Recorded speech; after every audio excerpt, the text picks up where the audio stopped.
Matagal akong naglakbay, sa daang puno ng tanong at pagkabigo. Bawat hakbang ay may pilat, bawat paglingon ay may alaala ng nakaraan, na tila paulit-ulit akong hinahabol ng mga anino.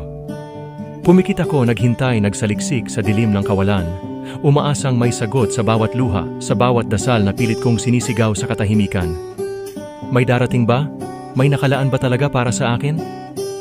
Ngunit sa gitna ng pagkalito, may tinig na bumulong. Hintay lang, anak, ang tamang tao darating sa tamang panahon. Kaya't natutong manalig ang puso ko, kahit sugatan, kahit pagod, kahit hindi sigurado kung kailan matatapos ang aking mapait na paglalakbay. At ngayon, heto ka. Hindi ko alam kung ito na nga ba ang dulo o panibagong simula, ngunit narito ako buong-buo handang sumugal muli. Hindi na ako takot dahil natutunan kong ang pagmamahal ay hindi lamang tungkol sa paghahanap ng tamang tao.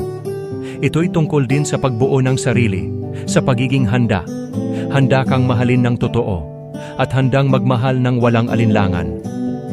Ang tanong ko lang, handa ka na ba? Handa ka bang tanggapin ang pagmamahal na pinanday ng mahabang paghihintay na tinakda ng tadhana?